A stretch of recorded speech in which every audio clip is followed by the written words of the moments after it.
you guys doing? I'd missed all of the morning because I was cramming a sort of a new presentation, which, yeah, it's going to be new to me, and I hope new to you. It would have to be, I guess. All right, so first I'm going to show you some things I did for The New Yorker. I do cartoons for The New Yorker magazine. I know, not that impressive. Here's one of them, Leon's Auto Salvage and Center for Interpretive Dance. Here's a couple of ducks on the doorstep. One of the ducks is saying, "Have you ever thought about becoming a duck?" Here's a couple of dogs, police dogs talking. One of them saying, "I'm starting to really like the smell of cocaine." It seems like that would happen, right? All right, this is face banging, $5. You have to look closely. I'm from Texas originally, and this is what you might call a Texas breakup cartoon, if there's such a genre. She's saying, "I hope we can still be cousins."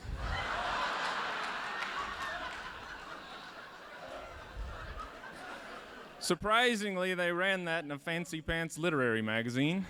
So I was trying to think what I was going to do. I have normal stuff that I do, and I was like, this is a design conference. I've never been to a design conference, so I'm going to talk about design.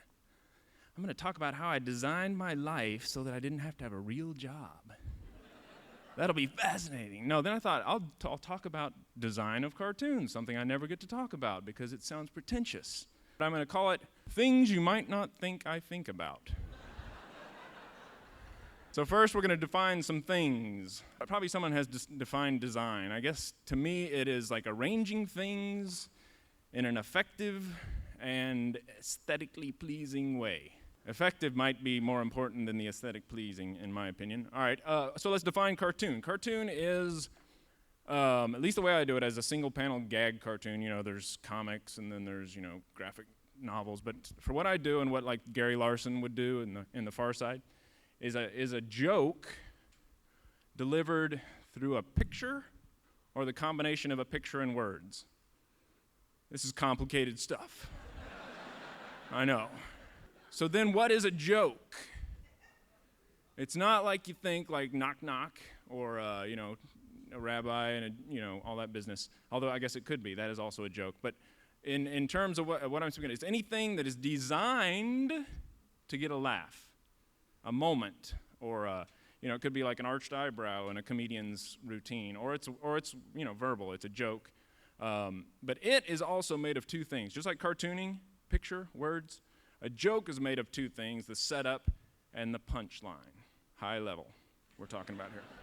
So the tricky thing about it is that cartoons have two things, and jokes have two things, and the two things can flip-flop. There's a setup and the punchline. So the setup can be in the picture or in the words, and vice versa. So, all right, first level, which is kind of the least effective, is an illustrated joke. So here's a cartoon. The joke is, you know what I think, if the shoe fits, buy it. Pretty bad. I agree. It's a really bad cartoon. It's a kind of mediocre joke. But it's, you can see it all. It's all in the joke. From the violent nature of the multiple stab wounds, I'd say the victim was probably a consultant. It's a little better because it's a little bit of a better joke. But it's still just, and we all hate consultants, but it's still just writing a joke and then drawing a person saying it in the appropriate setting. So this is a little bit better. The joke is, what wine goes best with vodka? That line by itself is kind of funny. You could probably go into a wine store and make the steward crack up with that joke. The drawing is also doing some of the work. You look at the image, sets the scene, a man talking to a wine guy, then the joke, but then you look back up at the image for a little bit more of the punchline, because you see the guy's face and you can tell you can tell his type. This is a little better still. It says, during the holiday season, Mr. Arthur Jeffries takes a little time out of each day to think of those who are less fortunate. And so all of the joke is in the picture. You could say that line and no one would ever laugh, but you look at the picture and the guy is grinning ear to ear, and that provides the punchline. So the punchline is all in the visual. Oh, sorry, wrong cubicle. You have to see the image in order for it to be a complete joke. I'm turning into my father. Again, that line is just straight. You have to see the visual. So these are more pure cartoons. The best kind of all is when the whole thing is in the visual, and it's really hard to do it, but to get an actual laugh is really hard to do. And I think I've only done it once in my life, and here it is. The whole setup, the whole punchline, everything is in the visual. So now let's get on with the meat of what I want to talk about, designing things in cartoons. And there's the two parts, the picture and the words, and you design both. When you design visual things, of course it's called design, and then when you design verbal things, I think it's called poetry. Sorry. We're going to talk about the visual. This is probably you don't realize that I do all the work. I do it all. I'm a film director. I'm the casting. I do the catering.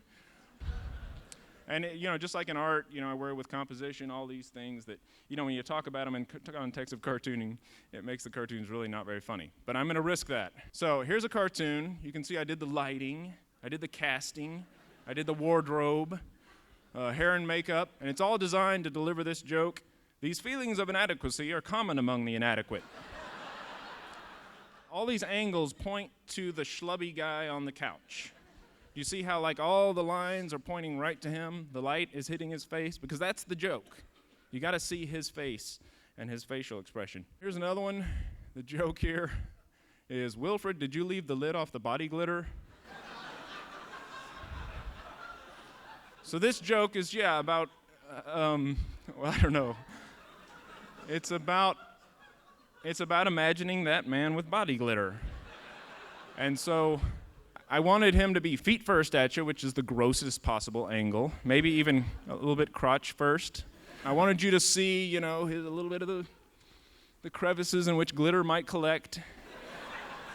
The sprouting hair. All this stuff is just to get the joke across. And then this light switch, that's important because that makes her seem wider.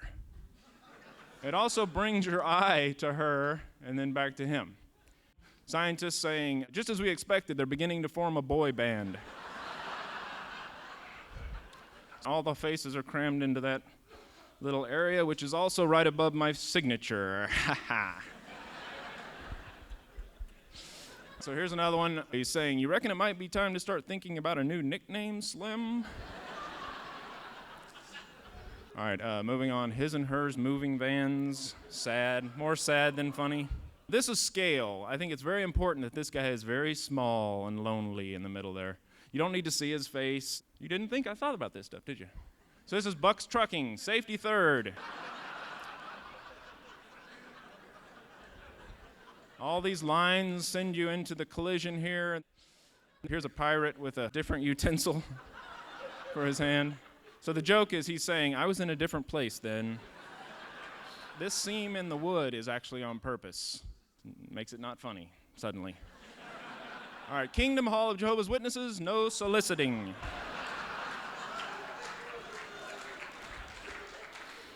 So this is a couple of pigeons. One of them saying, I'd say my biggest influence is probably Pollock.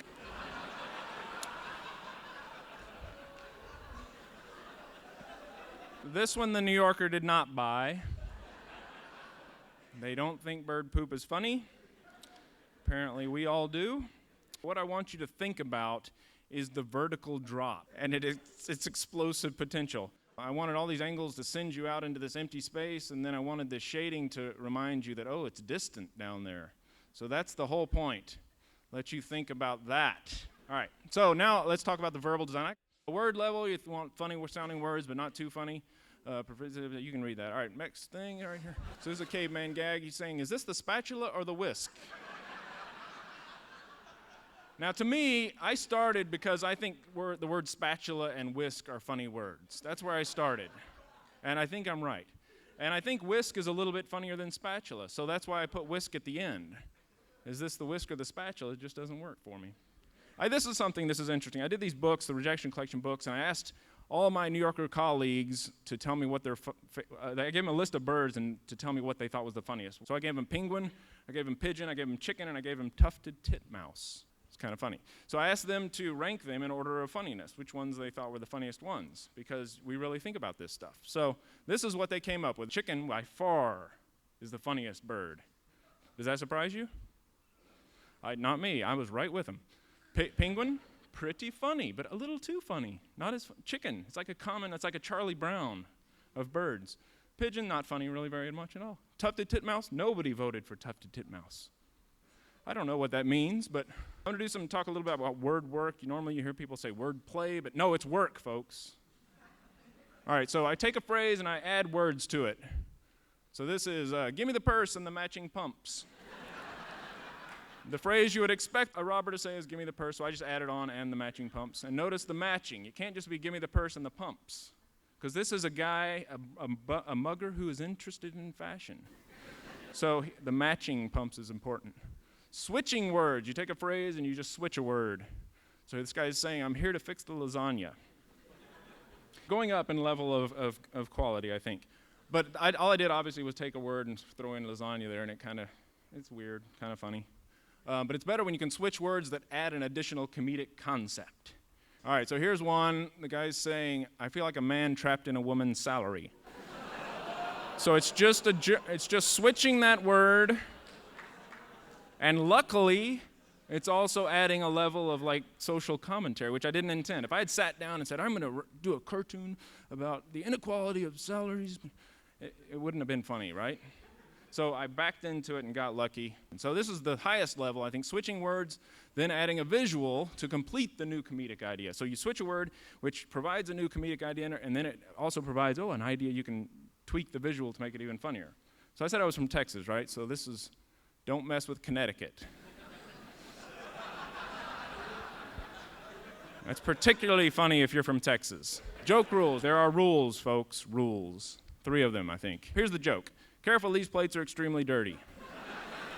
Again, notice I just switched the last word. So the first rule is be brief. We all know this. These plates just came out of the kitchen, so be careful. They're extremely dirty. You'd be surprised how many people do this, make this mistake. Amateur cartoonists, even me sometimes. Rule 2, end with the punchline. Seems obvious, but sometimes people don't get it. I mean, you want the punchline to be the very end, even the last word if you can make it that way. Don't do this. Don't do, these plates are extremely dirty, so be careful. Yeah, it happens. All right, rule 3, only one joke per joke. When you think of a joke and then you spend 12 hours drawing it, sometimes you think of other jokes to make it even funnier, but no, it ruins it. So don't do this. Okay, well, here's your tofurkey enchiladas, and be careful, these plates are extremely dirty. Now, tofurkey enchiladas is kind of funny, but save that for another joke. You cartoonists out there. Some things people ask me. I get 3 questions, more than any others. First question is, can you really make a living as a cartoonist? Second question is, where do you get your ideas? And the third question is, why are you digging around in my garbage can? The existence of the third question answers the first question. So that's a wash. So let's deal with the second question, where do you get your ideas? Cartoonists and creative folk, a lot of you get this all the time, and we hate this question. Not because it's not a great question, because it is the question. Because in cartooning especially, until you have an idea, you can't even start cartooning. You have to have the idea. So it's the most important question, where do you get your ideas? But the reason we hate it is because it's really hard to answer, because we don't really know. The real answer is we think of them. But that's unsatisfying to folks. I carry a pen and paper around all the time, so occasionally something will, occur to me when I'm walking around or at a cocktail party after the opening day at the Cusp conference. Somebody will say something. I'll see you guys later. But mostly, 99% of my cartoons are created this way. I make a full pot of coffee, get an empty sheet of paper and a pencil, and I sit there, and I empty the pot of coffee, and I fill up the piece of paper. And at the end of several hours, I have some ideas. Not all good, but I have some. That's what I do every day. And people say one of 2 things. One, they say, oh, I wish I could do that. I wish I could do that for a living. Oh. Or they say, oh, I could never do that. No way I could ever do that. And both of those responses come from the same misconception, and that is that it's fun. Or easy. They're like, oh, I would love to do that. That must be so fun, just to doodle. And I'm not saying it's not better than lots of jobs I've had, because it is. And I'm not saying it's not rewarding, because there's nothing better than coming up with an idea. But, God, fun is not the right word. The other thing, people think it's easier for us somehow. They say, oh, I could never do that. And I say, well, have you tried? And they say, oh, yeah, I've tried to think of stuff funny. And it's just, oh. And I wonder, how long have you tried? And they probably, honestly, they probably didn't try 10 minutes. Because 10 minutes with a blank sheet of paper is a long time. I do it for hours. And for the first 45 minutes, nothing. So until you've actually tried to do it for 45 minutes or even an hour, you don't know if you could do it or not. You probably could. You probably could, because, especially if you had to. So that's the thing. People think, oh, it's easier for you. You must just, no. Every cartoonist I know a lot of great cartoonists, all the greats at the New Yorker, and all of them talk about, oh, God, I had the worst week coming up with ideas. I just had nothing. I've had 2 cartoonists tell me, oh, coming up with good ideas is not a problem. My problem is, drawing, and 2 of them in my entire career of 12 years. And I've seen those people's cartoons, and I would contend that, yes, they do have a problem coming up with good ideas. People are not willing to do that to get, where I am today, to do cartooning. They're not willing to invest the time. They think, oh, it's easier for other people. It would be really hard for me. But the truth is, it's hard for everybody, and they're not willing to do that. The other thing they're not willing to do is face the rejection that you need to face. It sounds like a good gig, New Yorker cartoonist. But this is how it happens. We sit down and work all week. We come in with 10 ideas every week. 10 single-panel, sketched-up ideas, pitch them to the New Yorker, and if we're really funny, if we're really on top of our game, we'll sell 1 out of the 10. So 90% rejection rate is top of the game.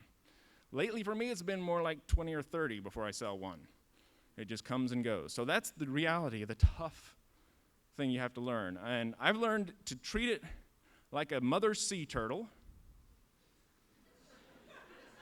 I don't think I need to explain that. No, have you seen these documentaries? The mother sea turtle waddles up, she lays 1,000 eggs, buries them, and waddles back into the ocean, and then they hatch, and crabs get them, and birds get them, and then when they get in the water, the fish get them, and like 1 out of the 1,000 makes it through.